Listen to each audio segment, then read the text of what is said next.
Hello everyone, नमस्ते and welcome to this video. I am Dolly और आज हम कवर करेंगे टाइप्स ऑफ केमिकल रिएक्शन। ये क्लास 10th का टॉपिक है and I hope you will enjoy the video. तो शुरू करते हैं बिना किसी देरी के।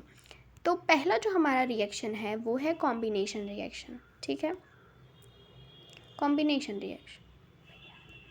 तो कॉम्बिनेशन रिएक्शन में क्या होता है कि दो रिएक्टेंट मिल के एक सिंगल प्रोडक्ट फॉर्म करते हैं। ठीक है, एग्जाम्पल से समझते हैं। एग्जाम्पल है हमारा Mg यानी मैग्नीशियम रिबन को जब हम एयर के प्रेजेंस में बर्न करते हैं तो वो मैग्नीशियम ऑक्साइड का पाउडर फॉर्म करता है which is white in colour.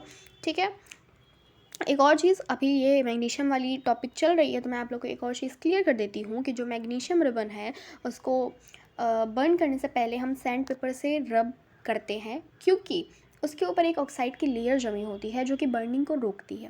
ठीक है, तो ये क्वेश्चन भी आई गेस है एनसीईआरटी में और पूछा भी जा सकता है कभी, जैसे मतलब स्कूल के जो एग्ज़ाम वगैरह होता है उसमें पूछा जाता है।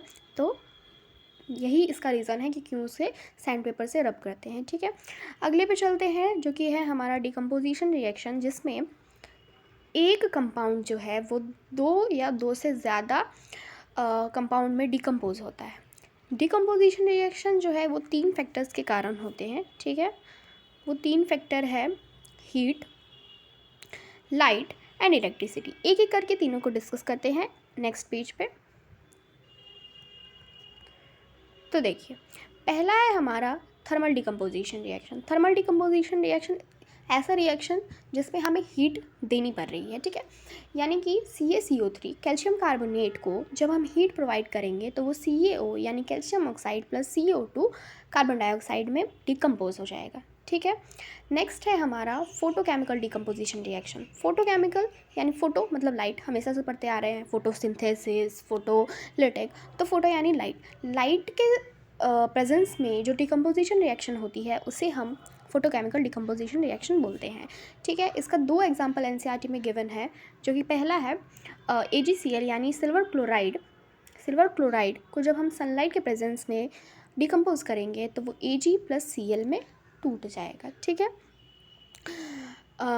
नेक्स्ट है हमारा इलेक्ट्रोलिटिक डिकम्पोजिशन रिएक्शन। तो इलेक्ट्रोलिटिक यानी इलेक्ट्रिसिटी, अनलिटिक यानी ब्रेक डाउन। ठीक है, तो इलेक्ट्रोलिटिक यानी इलेक्ट्रिसिटी के मदद से अगर कोई कंपाउंड जो है वो डिकम्पोज हो रहा है तो उसे इलेक्ट्रोलिटिक डिकम्पोजिशन रिएक्शन बोलेंगे।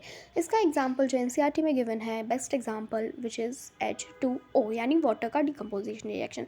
इसकी एक्टिविटी भी एनसीईआरटी में गिवन है, जिसमें एक क्वेश्चन बन सकता है कि जो O2 है वो कहाँ फॉर्म होता है, यानी कैथोड पे या एनोड पे, और जो H2 है वो कहाँ फॉर्म होता है। ठीक है, तो हमारा O2 जो है वो एनोड पे फॉर्म होता है और H2 जो है वो कैथोड पे फॉर्म होता है। ठीक है, रिमेंबर दिस थिंग।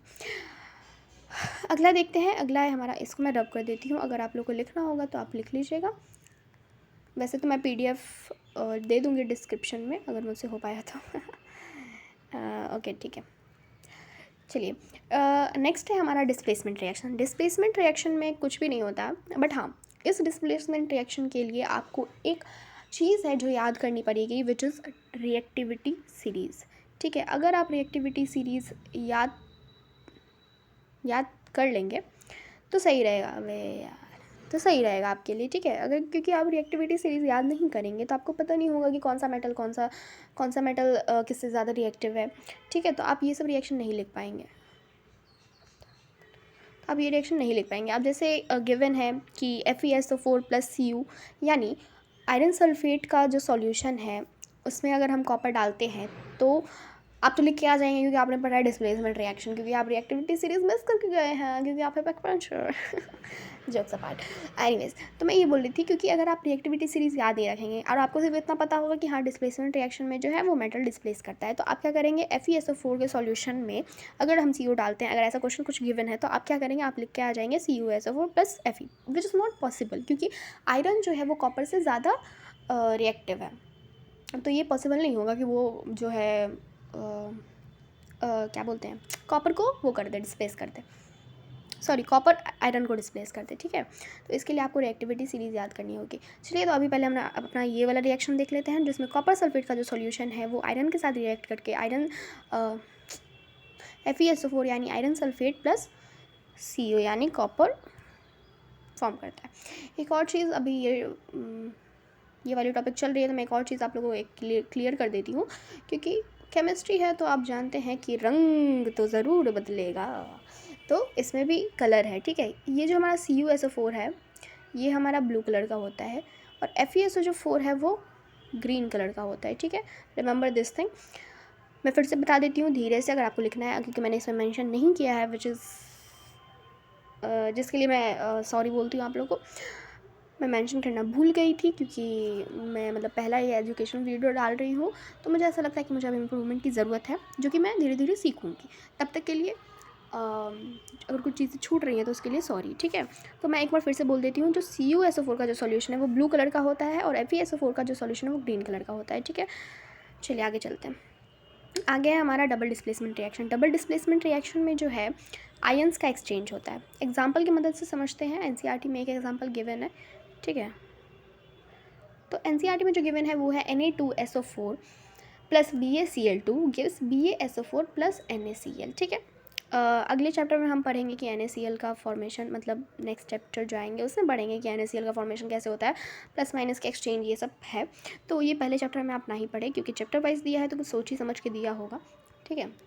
तो अभी आप इतना याद कर ले कि ऐसा होता है रिएक्शन डबल डिस्प्लेसमेंट में। एक और चीज़, हाँ, AGBR वाला मैंने नहीं बताया था, वहाँ पे मेंशन नहीं किया था। तो एक AGBR वही फोटो केमिकल डिकम्पोजिशन रिएक्शन होता है, NCERT में गिवन है। हाँ, और इसका यूज़ भी आपको पूछा जा सकता है कि फ़ोटो केमिकल डिकम्पोजिशन रिएक्शन का एप्लीकेशन लिखो, तो आप वहाँ पे लिखेंगे कि ब्लैक एंड वाइट फोटोग्राफी में ये यूज़ होता है। मैंने यहाँ पे मेंशन कर दिया है, आपको लिखना है तो आप लिख सकते हैं, ठीक है। तो हाँ, और इसमें मैंने रिडक्शन रिएक्शन और ऑक्सीडेशन रिएक्शन नहीं कवर किया है, क्योंकि मैंने सोचा कि वो अगले वीडियो में मैं कवर कर लूँ, so that will be easy for you guys, क्योंकि उसमें ऑक्सीडाइजिंग एजेंट, रिड्यूसिंग एजेंट, ये सब भी बताना रहता है, ठीक है। तो मैं वो सब अगले वीडियो में कवर कर दूँगी, ठीक है। एक और चीज़ मैं यहाँ पे बता देती हूँ, क्योंकि यहाँ पे नोट्स लिखते टाइम क्या होता है कि ऐसे लिखा हुआ है, जैसे कि आप देख सकते हैं यहाँ पे ऐसा लिखा हुआ है, बट ये ऐसे नहीं लिखना है। दिस इज़ रॉन्ग दोस्तों, रॉन्ग। आपको हमेशा जो 2 है, यानी कोई भी नंबर अगर आपके केमिकल रिएक्शन में गिवन है तो वो उसको आपको नीचे लिखना है। जैसे यहाँ BR में भी 2 ऐसे लगा हुआ है, लेकिन ये ऐसे नहीं लगेगा, ये नीचे में लगेगा। तो इस बात का ध्यान रखें जब भी आप लिखते हैं केमिकल रिएक्शन, ठीक है।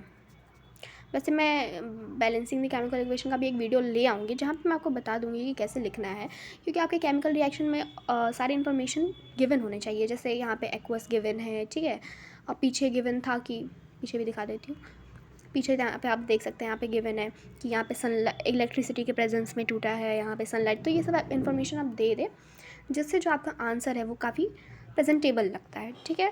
तो अभी के लिए इतना ही दोस्तों, मिलते हैं अगले वीडियो में, तब तक के लिए टाटा बाय बाय, जय हिंद।